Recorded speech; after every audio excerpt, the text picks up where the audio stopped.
చివరికి భార్య వచ్చి సలహా ఇస్తుంది, దేవుణ్ణి దూషించి చచ్చిపో. ఆమె భక్తిహీనులేమి కాదు, ఇక్కడ చాలా నెగిటివ్ ఆస్పెక్ట్లో చెప్పుకుంటాం మనం. యోబేదో ఆమెను మూర్ఖురాల్లాగా మాట్లాడినట్టు మాట్లాడద్దు అన్నాడు, కానీ మూర్ఖురాలు కాదు, ఆమె చాలా జ్ఞానవంతురాలు. ఎందుకు ఆ మాట నిందంటే, ఇంత ఆస్తి నష్టం జరిగింది, 10 మంది పిల్లలు చచ్చిపోయినారు, నీ ఆరోగ్యం కూడా పోయింది, నీకేం మిగిలిందా నువ్వు బ్రతకడానికి?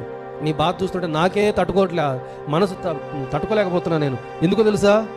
పుండ్లు ఆ శరీరం అంతా, ఆయన శరీరం ఇట్లా పగులుతుంది, దాంట్లోంచి రసిగారుతుంది, చండాలమైన వాసన వస్తుంది, తర్వాత మళ్ళీ మాంతుంది. అబ్బా మానిందిలే అనిలోపే మళ్ళీ రాత్రి కాగానే మళ్ళీ మంటలేస్తుంది. ఆ బాధ తట్టుకోలేని బాధ. ఆ బాధకు ఆయన రాత్రి అంతా నిద్ర పట్టకుండా అటు ఇటు దొర్లి తట్టుకోలేక బూడిదలో పడి దొరలాడుతున్నాడట. బూడిదలో పడి దొరలాడుతుంటే తట్టుకోలేక భార్య ఆ సలహా ఇచ్చింది. ఎందుకంటే ఈ మనుషుడు నీతిమంతుడు, దేవుడిని దూషిస్తే తప్ప ఈ వ్యక్తికి చావు రాదు.